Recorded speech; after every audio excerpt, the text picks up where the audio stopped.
Great. Hello, everyone. Thank you so much for joining us for our community check-in. It's also fall, so happy fall times to everyone. We're really glad to have you with us today. I'm Mina Kim, Program Officer of the Community Initiative. I'm calling in from Medford on the unceded lands of the Massachusetts, Pawtucket, and the neighboring Wampanoag and Nipmuc peoples. And we just want to take a moment to acknowledge that everything we do and that nourishes us happens on Native and Indigenous land. And so before we go into the program, I just wanted to go through the guidelines a bit in terms of guidelines for engagement in this particular space. So you can turn on captions by clicking on the caption icon at the bottom of your screen. It might sometimes be on the top of your screen. If you have any questions around that, feel free to let our other program staff know who are on this call today, and they'll be able to provide assistance. Please try to use the Q&A function to ask questions. And as you ask questions, our team and myself will be able to see your questions and ask that into the space. Questions will be moderated by the facilitator and community team members. Speak your truth and use I statements. So the basic premise here is that your story is your story. There are no universal truths. Try to be present in listening. Practice mindful listening and acknowledge each speaker as holding their own set of experiences and knowledge. So we really try to cultivate an environment where everyone is respected and heard in this space. And wait, which stands for why am I talking, and also waste, why am I still talking? So this doesn't come up too much in this space, but if you find yourself talking for a very long time, take a moment to reflect and pause and make space for others.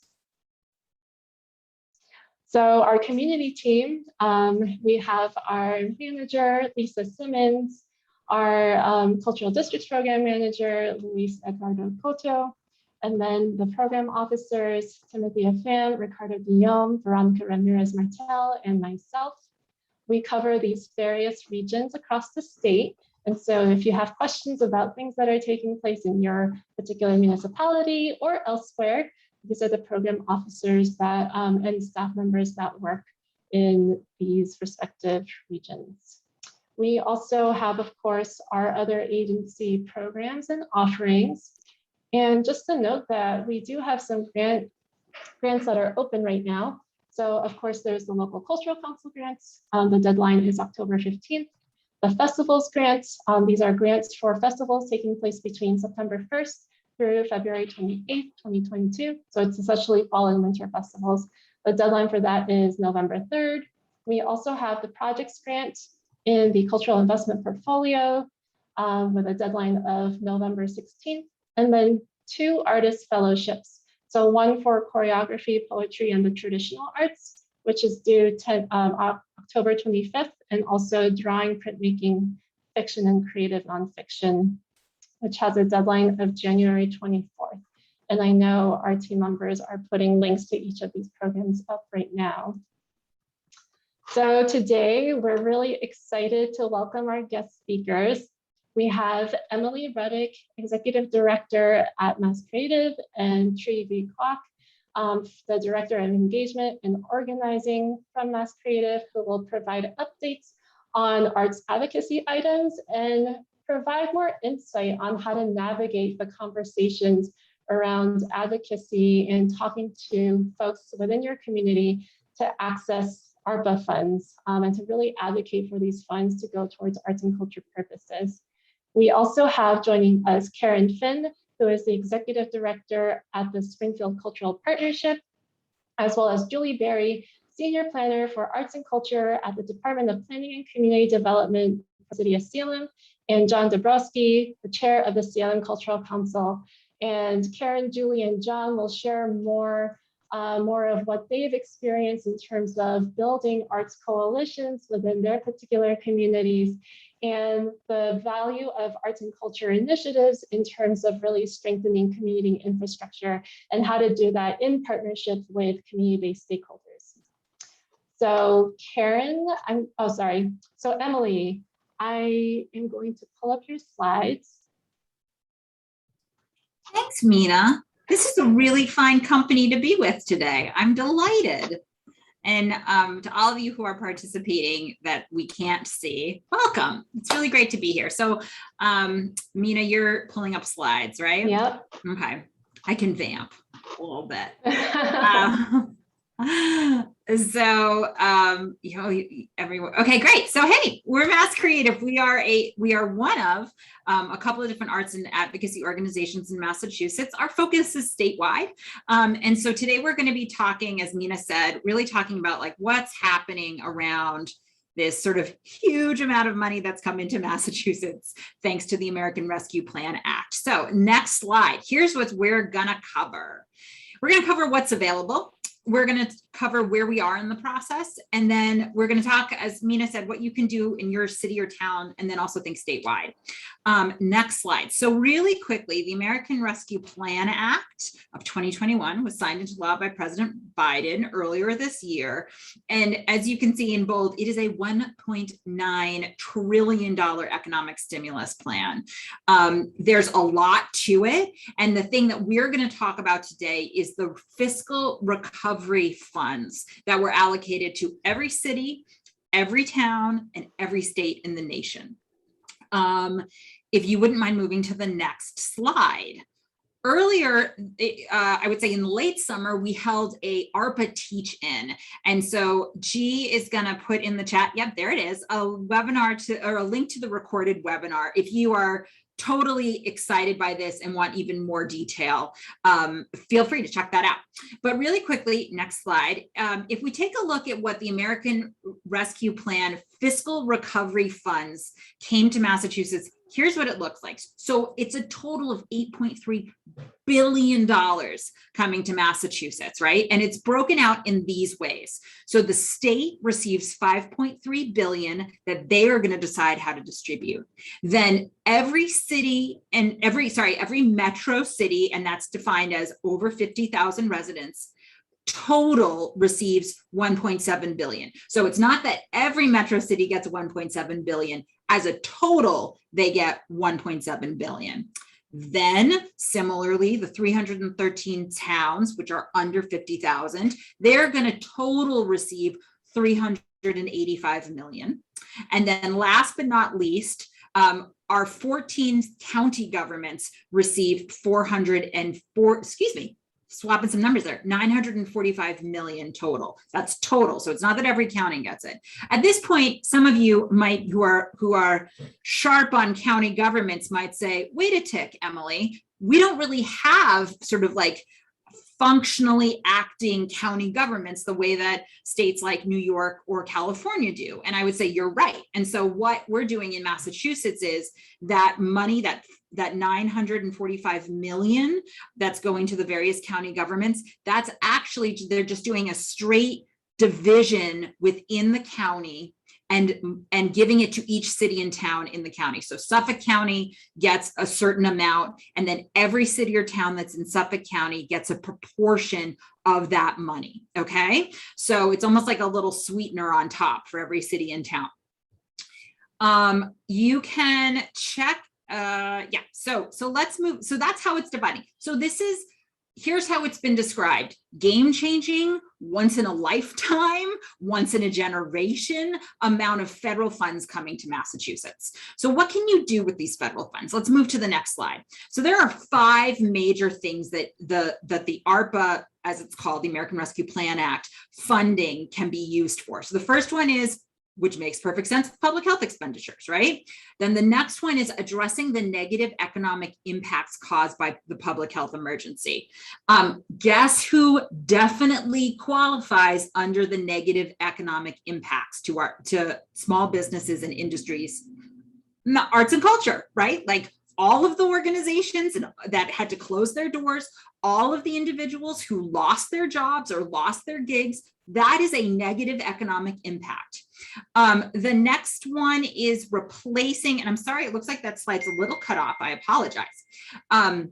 but replacing lost public sector revenue, Massachusetts actually did reasonably well over the last year and a half related to the impact of COVID, but there are other states that have just seen an enormous amount of like loss of revenue coming in through taxes. And so you can use it for that purpose. So the next slide has the last two things you can use. So you can incentivize essential workers. And then finally, you can do infrastructure, specifically water, sewer, and broadband infrastructure. Okay, so those are the uses.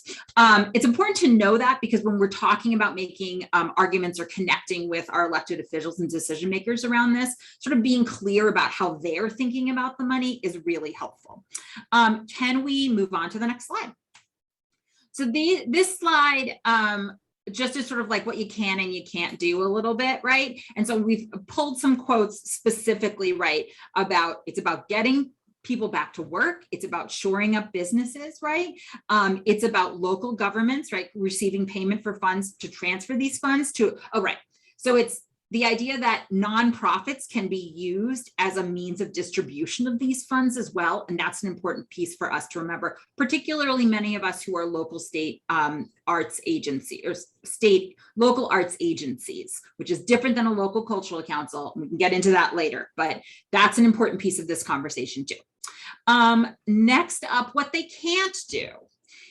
You can't deposit it. You can't like shore up the pension fund if that suddenly took a bath. You can't, sorry, I just got distracted by the chat. Great information happening in there. You can't offset, you can't do like a reduction of net revenue.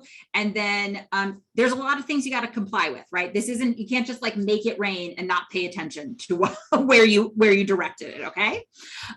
So then the next slide is really important and for us when we're thinking about advocacy, which is this is temporary. This is not like the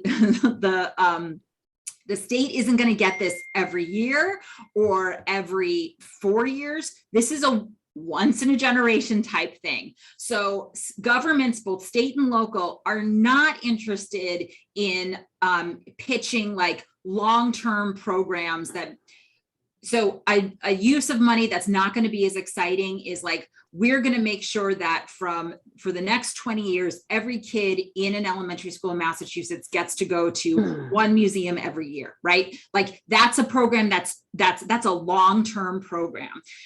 What they could say is there's been a ton of learning loss in the last year and a half. We're going to create a program that would connect our young emerging artists who are in our schools to established artists and arts internships to build a pipeline for job creation in the arts and cultural sector, right? So we talked about job development is number one. We're also talking about impacted communities. And you could say it's a really short-term period because we want to address this learning loss and this disruption in the pipeline, right? Okay, next up. When do the funds arrive? Well, spoilers, some of them have already arrived. So it's being broken down into two tranches, so 50% and 50%. The thing that I think is really important to note is that governments, both local and state, are not required to spend it out in a year, in the next 6 months. They have basically 4 years, or excuse me, 3 years, my numbers are getting confused, to spend out this money and to make a plan for how they're going to use this money, okay? Which is interesting because now what we're seeing on the state and the local level is we're seeing elected officials sort of saying like, let's take a beat. Like we're not going to allocate all of the money right away because if the last year and a half has shown us anything, it's shown us that like, we don't know what's going to happen next. So that's an important piece of this conversation too. Okay, moving along. So let's flip to advocating. And I want to talk a little bit about the local piece, right? So the other thing that was on the slide before was in big bold letters at the end, which was governments will approach process and timing differently. So what Newton is doing is going to be different than what Northampton is doing, is going to be different than what North Adams is doing, is going to be different than what Newburyport is doing. Got in a little alliteration kick there. So you who are in your communities are going to have to work with each other in your community to make sure that your local government is thinking about the needs of the arts and cultural sector, and that you are providing them with models and ideas for how this could impact your sector, which has been significantly impacted over the last year and a half. So the first thing you got to do is you got to figure out where your city or town is in this process, right? So for example, the city of Worcester, their town manager or their city manager already presented a plan to the city council that includes the creative economy as a use for some of the money, right? So the city council is looking at that and is going to make some decisions, right? So but that's great. This means that in Worcester, arts and cultural advocates should be talking to their city councilors around the process. This is also a really great time to check in with your elected officials, right? Or your economic development officers in the city, to just sort of check in and see like, hey, where are we in the process? I'd love to make sure that the arts and cultural community's perspective and voice is heard. The next thing I want to bring up is about building coalition. Yes. Every single one of us as individuals or as leaders of organizations has experienced a disruptive event financially, emotionally, and physically, right? And yes, we could all I could find a million ways to spend $5.3 billion for my organization, although that would be pretty tough. We're going to be stronger and you're going to be more successful if you build a coalition and a network who goes to your local elected officials and says, we as an entire sector have been impacted, and here's what our recovery could look like with an allocation of these funds, versus my museum has been impacted and I need $50 million right now to fix it. There's a real power in numbers, talking about impact, talking about disproportionately affected communities that you should embrace and really use in this moment. You're also going to have to think about, what are your talking points? How are you as a sector? And this is the thing, right? We've included some really hopefully helpful talking points to get you start thinking about this, but your individual arts and cultural communities in your cities and towns have stories that will be more impactful than the talking points that we give. So I encourage you to take a look and think around those lanes, okay? The next slide is thinking about how much do you ask for, right? And for what? So a little bit more about this. So we actually did some research, and you can see it already in the chat, G put it in, where we pulled all of the numbers. So you can actually look and see how much the city of Acton or the city of Somerville received. And so, I think that's an important piece, right? So if you as a coalition say like, wow, we could use $50 million, but Acton is only getting $500,000, I would suggest you don't go in and ask for $50 million. You're going to want to think proportionally. Now, there's a good case to be made that there should be a reasonable and a robust amount of that money allocated, but be thoughtful about that conversation, right? And then the next piece is identifying the decision makers. How is this, and this is part about understanding the process. Who at the end of the day is the person you need to convince to get this moving? And so I'm going to move us to the next slide, because this is like it's called a power map. And this is something that we use when we're trying to think about advocacy. So once you've identified that decision maker, it's a town manager, it's a select board, you want to think about the various inputs that they take into account when they're making a decision. And we've broken it up into 5 categories, right? So there's the public, there's the general public. So how do you get lots of people in your town to say like, hey, I really like the fact that on Friday nights there's live music in our parks. Like, I want to make sure that doesn't go away. Please help make sure that happens. There's the VIPs, right? So if you have a arts and cultural director in your town that's part of the town government, or if you have a particularly outspoken and well-trusted leader in your town, getting them to be on your side is a great part about this, is a great thing to do. The media. Totally, this is a place where a letter to the editor of your local paper makes a difference. They're reading it, elected officials are reading it, and you can contribute to that. And then the last 2 are financial, right? Like, elected officials do pay attention to their donors. Just like businesses pay attention to their consumers, the elected officials have sort of two groups. They've got their voters, and they've got those who are making donations or contributing to their campaigns. And so if you have donors in your network of advocates, that can help move things along. And then finally, the personal. So I think one of the things that's really great is when you can find an elected official that you understand their connection to arts and culture and why they think it matters. Does their kid play an instrument? And that is really important to them, and they've seen how that's enriched their lives. You know, are they seasoned subscribers to your theater down the street, right? Like those pieces matter. So think about that when you're building your case and thinking about how to engage your elected official. You might find that one of these quadrants or quadrants is not on your list and you shouldn't focus on it, right? Like maybe you don't know any of the donors. Okay, don't spend any more time there. Spend time with the general public. Maybe you don't have a VIP. That's fine. Spend more time with the media, right? So there's a lot of different ways that you can attack this. Okay, finally, find your allies.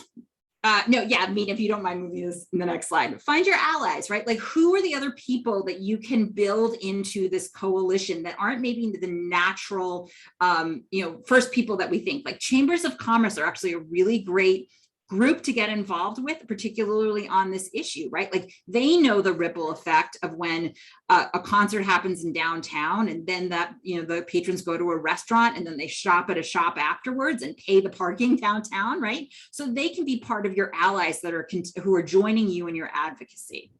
And then think about your board members and your volunteers. I think they're an considered resource in this conversation. They're on your board because they're passionate about your work and they have relationships around your town that you should think about using. So I'm going to pause here and just see if there are any questions, if that's okay, Mina, or I can hold my question Q&A and we can do it at the end. Which would you prefer?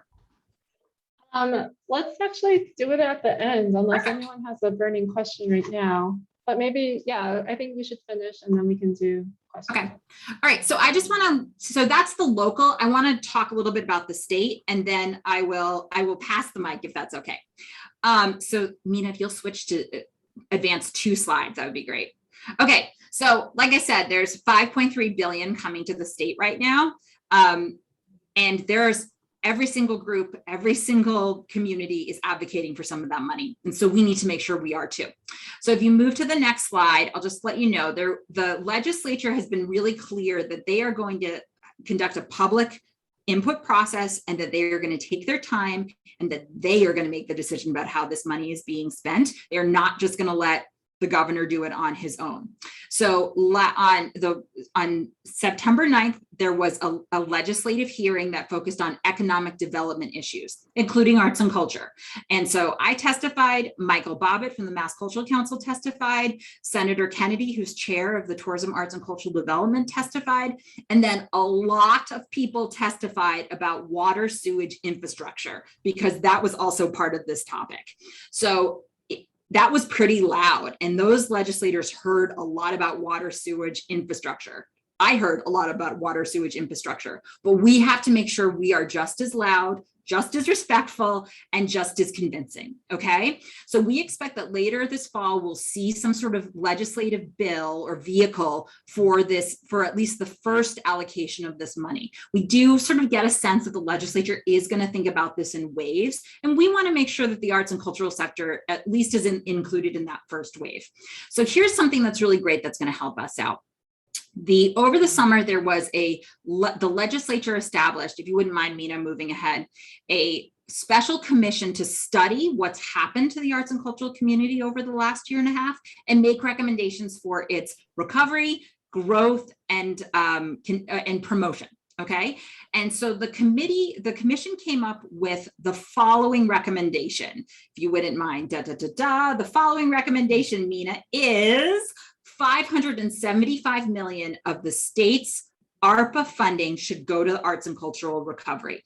And then they further broke it down into these categories. So $375 million for recovery and reopening, $40 million for a statewide marketing campaign, $60 million for infrastructure and equipment upgrades, and then 100 million for workforce development, youth education, and community development. Okay, so, and you can see, if you go to our website, there's a link that'll give you the breakdowns in a couple different ways. You can read the whole report. This is a great document to make sure your legislator is aware of, and to share with them and say, I agree with the commission's report. And as you're considering the use of this ARPA money, please consider the arts and cultural community. Specifically, if you wouldn't mind advancing the slide, that 375 million, that's what we think should be the first thing we ask for in this first wave of money that they're putting together. And here you can see how it's broken down. The real goal here, and the thing that we're all aware of, right, is that it's the entire ecology of the arts and cultural sector that needs protection, recovery, and growth. Okay, and so this money is really looking to do that. So it's not just all going to go to one type of nonprofit organization. It's not going to just go to one type of artist. It's really looking to shore up the entire ecology. So finally, we have a ton of resources that have been sprinkled into the chat, but we continue to try to be a resource. And if you look at these resources and you say, G, you're missing this, let us know, and we will work to get that to you. And with that, I'm done, Mina. Thanks for the time. Thanks so much, Emily. That was a lot of really great information. And Tree, thank you for putting all those helpful links in the chat. And just so folks know, we will be sending out all the links that are mentioned in this particular call. So you don't have to worry about like going through and copy and pasting every single one. But thank you. And you talked about waste, water treatment and all that, and infrastructure. And the reality is that there's a lot of ways in which arts and culture are intertwined and engaged with those topics as well. So like when you're thinking about, framing arts and culture, like really think about how your arts and culture in your communities really interact with and also contribute to the broader wellness of various components within your community. So thank you so much, Emily and Tree, MASSCreative. And are there any questions? I do think I saw one question before. Let me see if I can find it. So the question was, how about exposing them to some of the global art forms from other parts of the world? And so let me know if this is the correct interpretation, Emily, but it sounds like it could be that, programming, thinking about like different programming could go into your strategy, but really the framing and positioning of arts and culture is about the impact it will have on the community. Is that correct? Yeah, I think that's really true. I think that, again, thinking about the ecology of the sector, right, there are art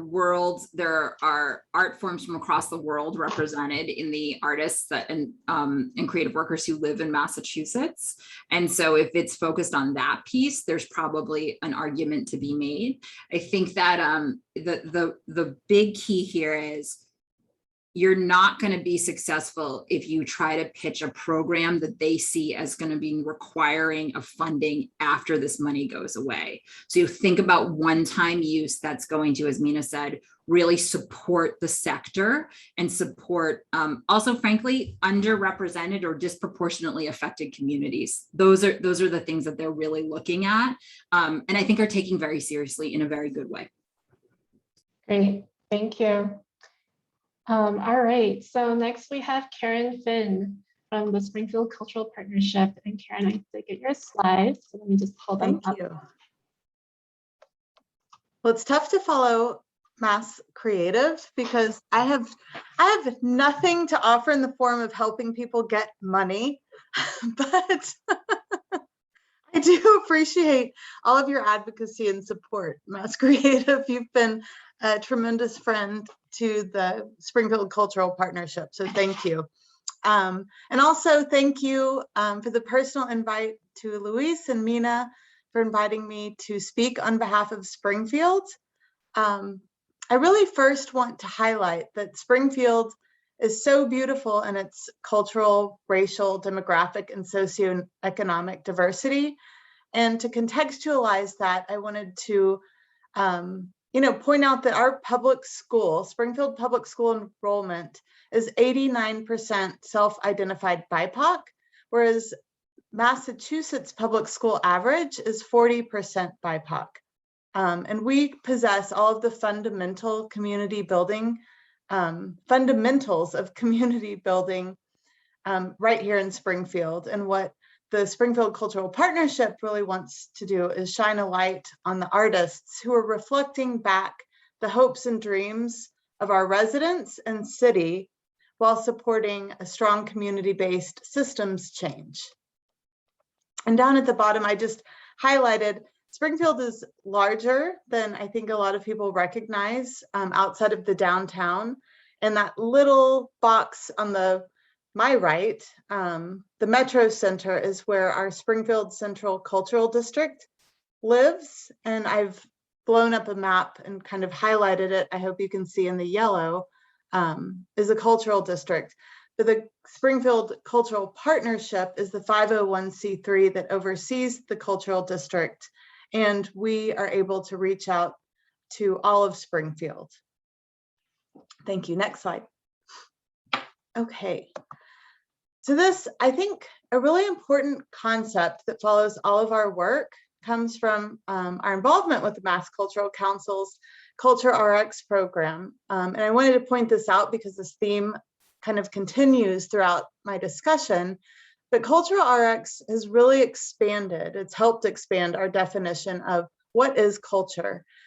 So one example is when surveying a community health partner through Culture RX, when it was asked who is a relatable and trusted cultural organization, that one of the answers was the Islamic Society of Western Massachusetts. And this type of information has really helped inform all of our work because we need to create alliances with our faith communities, our community centers, our schools, and really recognize all of these other organizations as cultural entities where people are going for trusted cultural enrichment. And also in activating the Cultural Compact, which Springfield was the first in Massachusetts to have a cultural compact, and building those relationships, advocacy, and partnerships in our city, it's really paramount to our everyday business. So our compact is the Mass Cultural Council, the City of Springfield, the Springfield Cultural Council, and the Springfield Central Cultural District. And we've placed an extraordinary focus on the evolution of Springfield's arts and culture sector. And the Cultural Council and the Springfield Cultural Partnership, we collaborate on a regular basis, which really adds strength and dimension to our collective activities and our visibility of the varying community needs because of our different ways of interacting with the community. And together, we're really succeeding in creating strong allies, investing in our relationships. And this includes, ensuring that we're making regular updates to our partners, to elected officials, and our civic environment, our cultural environment, and participation in cross-sector partnerships and groups. Mobilizing community influencers has been really huge for us. And dignifying, sorry, I was looking for that word. Dignifying artists has been key, especially over the pandemic. Will continue to be key, but that helps to build trust within our community also. So together, we're succeeding in creating these strong alliances by really investing in all of these relationships. And this includes all of these efforts support the goal of creating a new paradigm for our cross-sector partners and bridging the gap among artists, funders, faith communities, health organizations, and our cultural organizations. So although we're still continuously learning, I'll say that what has been really important, especially over the pandemic, is to strive to communicate, being passionate in our communications, being concise, relentless, and very explicit. So we're learning how to do this better, and we're working as a community to make sure that all voices are heard and uplifted. Next slide. So furthering on the connection versus convenings is that something that's really helped us to shift the power structure through convenings is sharing resources and focusing on two questions. What do you need and what can you share? So those two questions have really provided meaningful support and problem solving for our community. And we're really able to all leverage the connectedness and create effective partnerships. And we've seen that through, small examples like something at the museums and something that the Urban League is doing in the community have a connection and partnership can be made there. And to larger connections within the community and making new friends, which has been enormously fun. This has also really made it possible to engage our cultural leaders as an anti-racist organization. So over the pandemic, we've hosted 17 cultural convenings, and many of those with the purpose of coming together to learn and grow around equity and inclusion. And so I just listed a few examples of the topics that we covered, and these were all hosted by the Springfield Cultural Partnership and the membership, but included panelists and presenters both locally to Springfield and also across the state of Massachusetts. Next slide. Oh, so creative placemaking. Of course, as an organization, we need to maintain signature programs to help bring visibility to the work that we conduct with our members. The Springfield Cultural Partnership is a membership organization. Unlike most cultural districts, we're not attached to a municipality. So we rely a lot on our membership and fundraising through grant processes and other events to fund the organization and the work we do.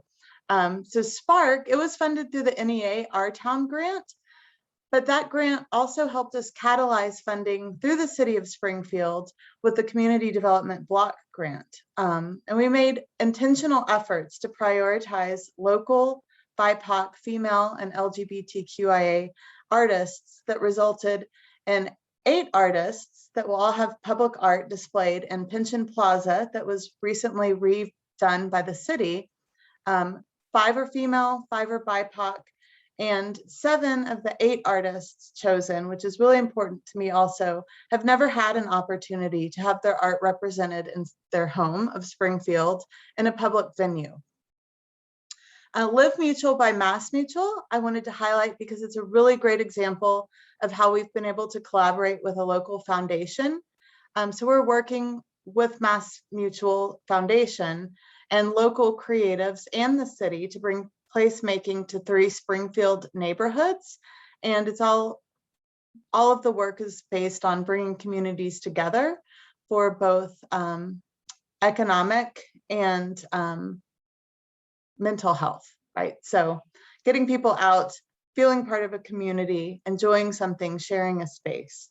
Outside of COVID, we host our painted pianos. So I believe that we have 6 now, and they're throughout downtown Springfield. And we host usually 2 art stops, which are pop-up walkable art galleries with artists also with the intention of giving them the opportunity to display their art in a public setting. And we activate the downtown streets with buskers and food and our members. So one of the cultural compact collaborations is Thank an Artist. In 2019, we were able to do that in person at MGM Springfield, and it was fabulous. We highlighted so many, I think there were 22 different artists that had a stage presence and over 50 artists that came and were able to table and highlight their artistic works to the community. It was great fun. We have not been able to do that because of the pandemic, but what our partners with the Cultural Compact were able to do is assist us in getting airtime on WTCC, which is a local FM radio station. And we give artists a platform to discuss their work, programming, and other exciting community events and cultural highlights. So that runs daily, but we do a weekly segment. So it's just rerun throughout the day. Okay. Next. Trust transfer project. This project makes my heart soar. So I really hope that all of you will visit the website at springfieldculture.org/trust transfer and see all of the art pouring out of our community. 75 trust transfer artists were engaged over a 5-month period. Their ages range from 10 to 65, and 90% identify as Black, Latinx, BIPOC. And we compensated these artists in a total of $35,000 over these 5 months. Trust transfer has not ended. We're still forging ahead and are producing culturally relevant, respectful artwork with public health messaging. Something that's very important also is that none of the art is judged.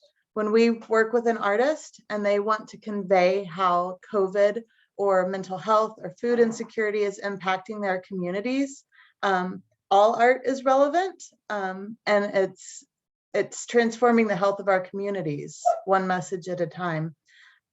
What I love, one thing that I love of the many, is that it's really giving our communities voice, choice, connection with integrity, and agency and activism. So we've been able to uplift BIPOC artists and compensate them and support them, disseminate their work, and in turn, and I apologize for this new puppy, we have been able to, with the Mass Cultural Council's support, we were connected with the NEA. I'm gonna grab my dog, which a child let in. We were connected with the NEA and have been, Trust Transfer Project has been highlighted in one of their field guides for how to connect public health messaging with arts and culture. So that's also amplifying the voices of Springfield artists. We really focused on that in the field guide versus trying to amplify our own organizations.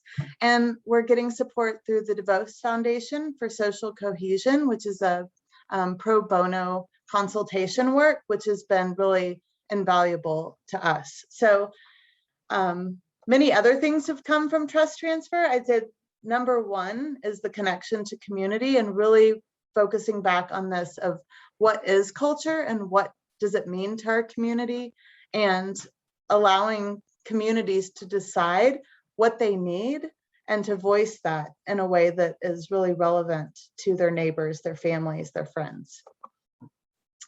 Okay, next.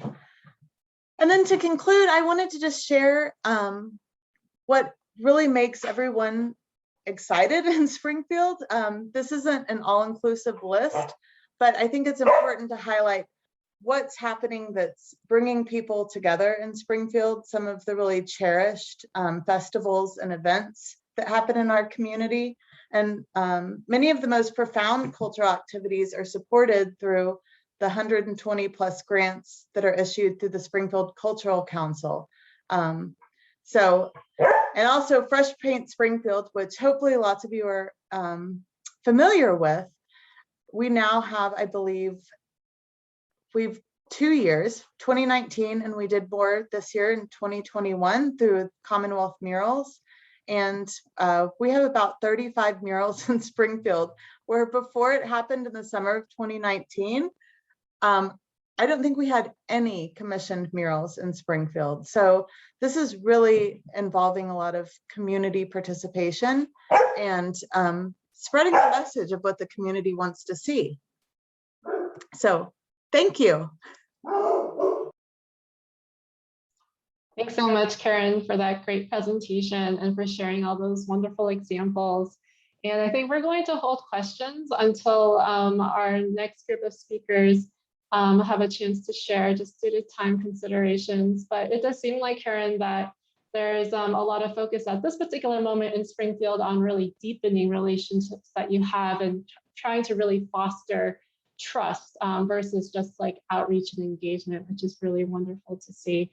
And especially, it seems like there are some projects that are about public art, but also about really digging into what it means to practice and celebrate cultural and racial equity in Springfield through the arts. So thank you. And Julie and John, welcome. Hi, thank you for having me, Mina. Hello. Yes. Hello. And we just wanted a chance to hear about some of the work that's happening in Salem as well, which is a great hub for arts, culture, and recreation and tourism.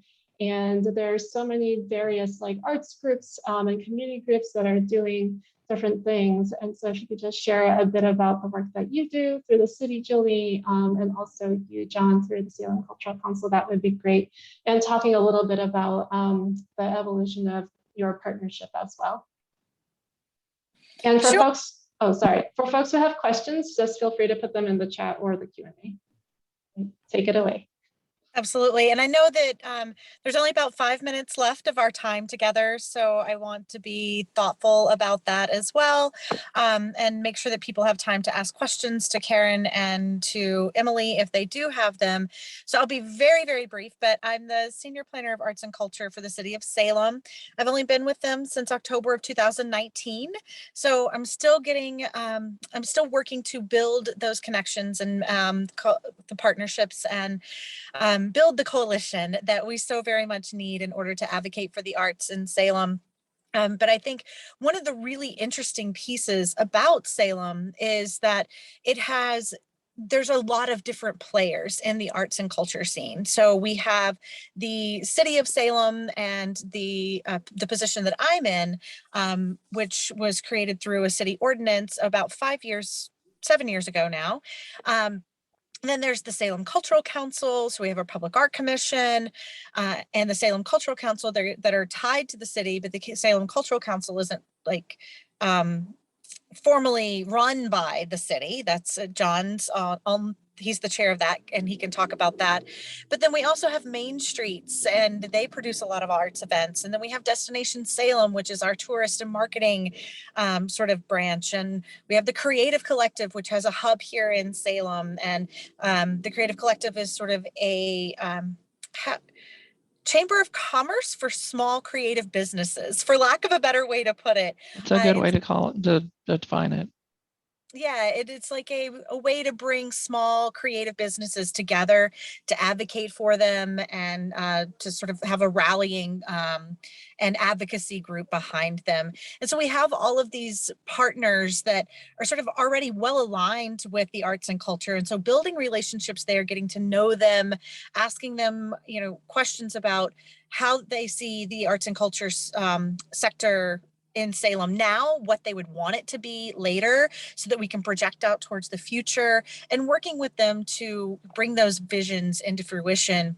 Not to mention all Salem State University and the Peabody Essex Museum, which I'm really working to bring into the fold, as it were, and build really strong connections and rapport between the city and those organizations. And since I started, I think even the relationship between the city and the Salem Cultural Council has improved, hopefully, or has gotten more robust in its communication and how we can help one another. And so I'll let John talk about that a little bit. And I apologize for the very unprofessional setting here of me in the car, but I'm just one of the things of an arts administrator. We're always on the go. We're always wearing many hats. So I think you guys can all relate. But I know John has been working with the Salem Cultural Council for longer than I've been with the city.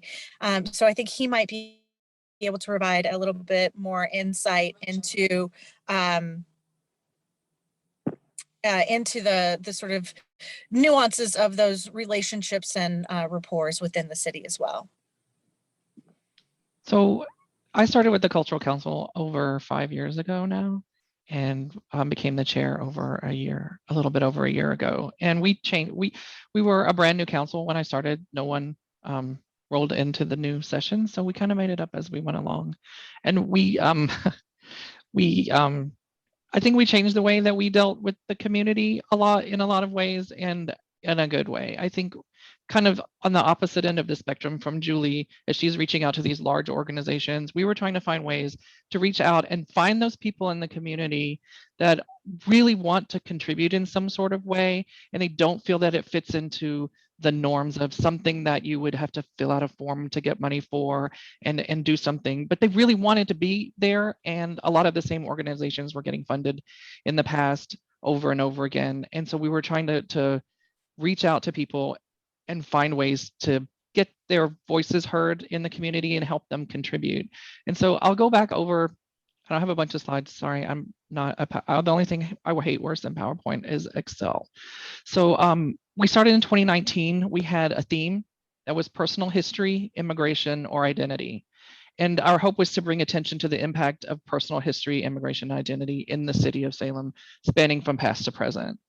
Then we moved to stories of activism and advocacy, and the council wanted applications that were either about stories of activism or advocacy, or the projects themselves are acts of activism and advocacy. Then in 2021, our theme was creating Salem together. 2021 was quite frightening for us because we thought we weren't going to have any applicants because everyone was like, what do we do? We had people coming to us like, I can't complete my project from the prior year. And so we were like, give us an idea, we're going to run with it. So everyone completed their project from the prior year. And we had more applications than we ever had in the past, asking for more money than we've ever been asked for in the past as well. So that year's theme was creating Salem together. And we wanted projects from local artists who are redefining or expanding the definition of what it means to be the Salem community in these extraordinary times. We had some amazing projects, and one I really can't speak enough of because I actually went to the exhibit right after I was fully vaccinated and could go in public. And it was from Doreen Wade, Salem United. She did an entire presentation. She recorded it too for people who hadn't been able to be vaccinated, but then she did it in person at Hamilton Hall. And it was about African-American history of voting in the state of Massachusetts. And she also puts on the Historic Black Picnic in Salem Willows, but they haven't been able to have it for the last 2 years. And it's a very historic event for the city, and she organized it. And one of the things I asked her to commit to after putting together this entire presentation was to find a way to share that information this coming year with the people that attend the picnic, because I didn't want it to die and just be a video that someone has online. And so she's going to try to find a way. So that was one of the great projects that came out of 2021. Also in 2021, we had a lot of mix up in our council. And I guess we had some people that had extra time on their hands or did some soul searching during their time during the pandemic and wanted to join us. And we have an amazing group of people now that have assembled together and are coming up with ways that they can also reach out. We have a couple of people that have connections in the schools, so they're going to connect with people in the schools. We have a couple of people that have connections within some of the art museums and larger organizations, so they're going to connect with them. And so on that side, we're also kind of coming together with what Julie's doing as well. They also wanted, I got to give them credit, they're a great group of people. They also wanted to have an amazing positive theme for 2022 because we were kind of tired of all the negativity. And so our new theme for the year was uplifting a healthy, resilient community. And we're prioritizing projects that help Salem thrive during a period when the cultural community is looking to a brighter future in creative and optimistic way. So that's our theme, and that's what we're hoping for this year. And I really hope we get even more applications. Thank you, Emily, for your presentation. We just started talking about working on the funding and working together and who we need to assemble to advocate for funding as well. Mina knows this. I applied for an NEA grant for Salem, and we were rejected on a technicality, I feel, but I'll get over it. So we're trying everything we can to get more money and to fund more bigger projects. I know one of our counselors, his dream is to have like this huge project that is going to be forever in the city for everyone to enjoy for years to come. And so we would really like to get to a point where hopefully with this additional funding, that the city's received to do something big and meaningful, whether it be to finalize repairs on Old Town Hall, which is a historic building here that needs to be brought up to code in order to host large events, public events, or it's something to commemorate the historic Black Picnic in the Willows, or any of the other wonderful things that happen here outside of witches and Halloween that make it such a rich artistic community. Yeah. Did you want to add something, Julie? I was just going to say, yeah, Salem is an arts and culture town 365 days a year, not just during the Halloween season. So trying to advocate for the sort of non-tourist seasons to bring arts and culture enrichment to the people that live within the community, and make sure that the residential community's voices are heard, and the artists that live within our community are uplifted in the process. So it's just reaching out and trying to draw people, ensuring them that their voices want to be heard, and encouraging them to use their voices and to speak out. We have the Arts Festival, we have the Film Festival, we fund both of those partially. We had Mass Poetry Festival this past year, we partially funded. And then in addition to those larger group things, we do fund individual projects that we just feel the person has expressed so much passion in their application, there's no way we can't let them have their dream come true. And I feel like you do such a great job in uplifting people within your community that have these amazing projects and passions. And at the same time, you also uplift narratives outside of the ones that we typically maybe hear about Salem, to really bring in more of a comprehensive, more like truthful and contextual understanding of the city, which I think is wonderful. And in Salem, as well as in a lot of other municipalities, the cultural community, it's not just that they wear like one cultural hat, they also wear like multiple hats in that they're involved with like environmental sustainability, climate change activism, racial and social justice activist movements, and historical preservation. And so it's really wonderful to see the communities kind of coming together and really thinking about how to elevate and amplify the cultural assets within Salem, including the individuals. Thank you. We try. Yes, and we have some comments in the chat about loving the theme. Yeah, that's a great way to sort of like format and organize what you're going to do for the upcoming year. And I'm just looking for questions. So it sounds like you both in Salem are in conversation about trying to come up with a strategy around accessing ARPA funds. Karen, is there a similar conversation going on in Springfield? Absolutely. And we actually at our last board meeting hosted Senator Lesser and Mayor Sarno so that they could talk to our cultural organizations about ARPA funding from both viewpoints and what's happening with that. And I know Mayor Sarno is doing quite a few town halls with community centers, community organizations, and there are also a few organizations working on kind of compiling a list of and prioritizing some of the efforts that need some hopes and wants. For Springfield, I haven't in the last 2 weeks heard any updates, but we certainly are talking to the city planners, and we're pretty persistent communicators.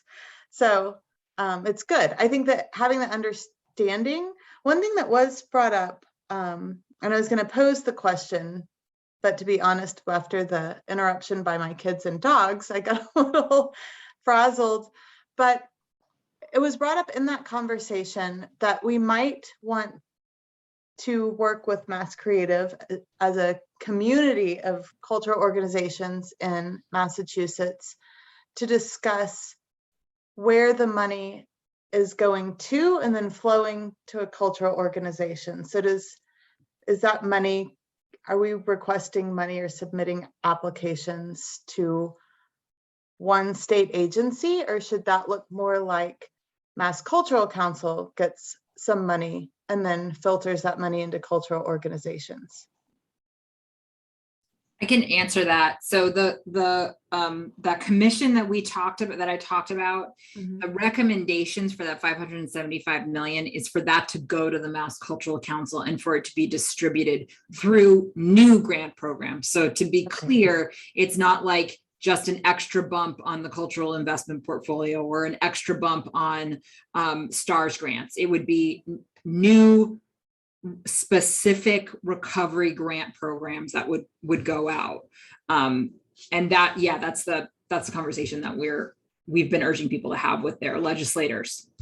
Great, that's wonderful. Well, we certainly supported that in our discussions. But if there's any other way that you feel that we could amplify those discussions, let us know. Emily, I will, Karen. Yeah. do you have any records of folks who have written op-eds about ARPA money for arts and culture that we could share with the group? I wrote, Mina, I wrote an op-ed.